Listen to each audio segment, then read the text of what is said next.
Yeah, what can I do for you? Okay, picture a cell phone and an email machine all in one thing. There is a free wireless internet signal all across North America, and nobody has figured out how to use it. It's like the Force. Sorry, have you seen Star Wars? No.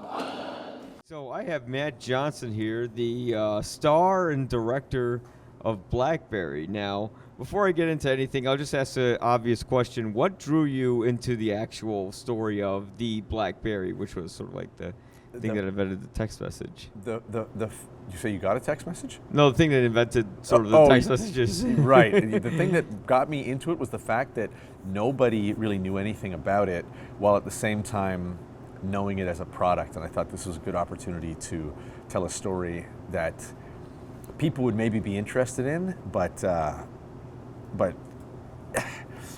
be able to like do something that's more in my style. That was. Yeah, I thought that there was going to be an opportunity to like hide some jokes in a corporate movie. Well, there was that great bit you had from Arthur C. Clarke in the beginning, where he makes a point where he says, "We've reached a point where we're no longer commuting but communicating."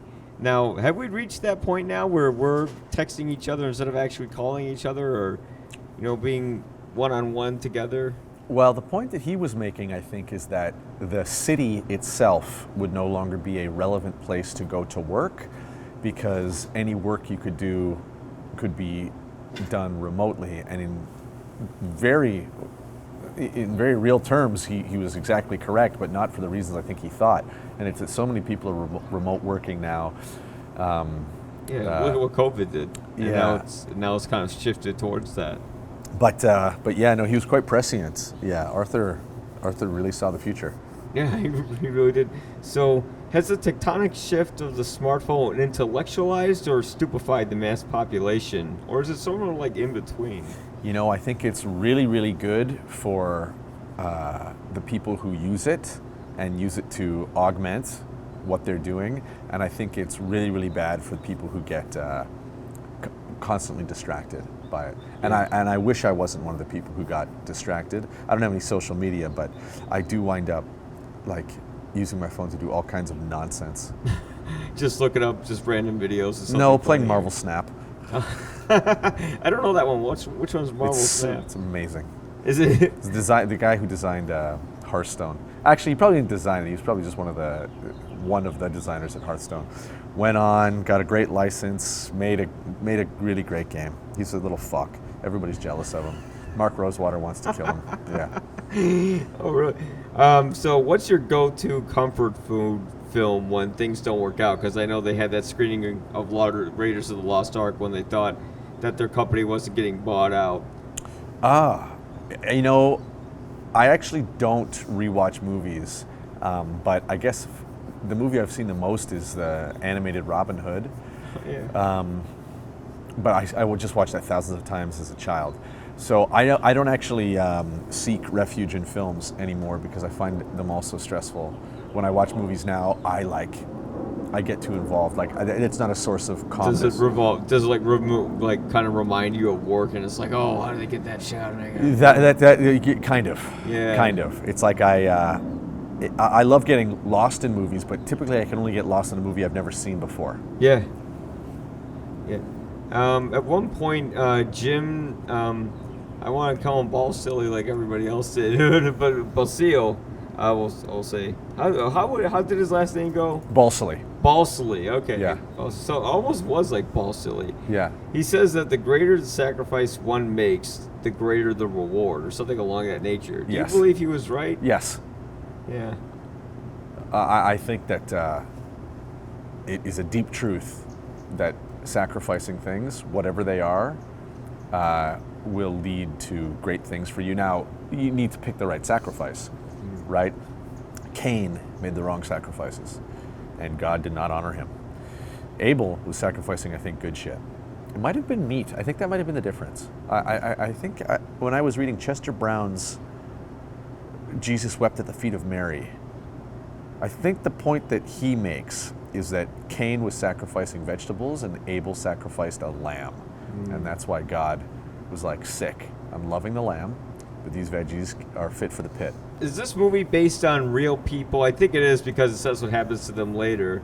Did you consult with them before making the film? No, I didn't talk with any of them, and they didn't know we were making the movie until it was done. But the book that we optioned did have a lot of interviews with them, so they were involved in a sense.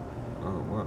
So, have they ever approached you about it afterwards, or? Only Jim. He came to a screening in Toronto Yeah. just a few weeks ago, and he had the time of his life. He loves seeing himself kind of being. I think he really got what the movie was doing, and Yeah.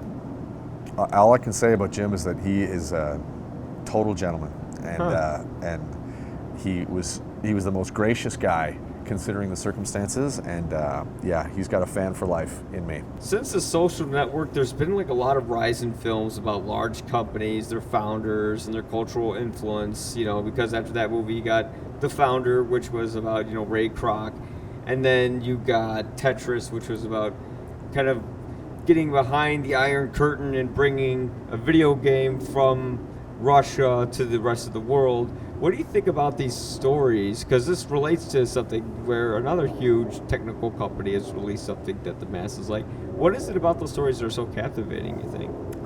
I'm not sure. Look, audiences decide what they like.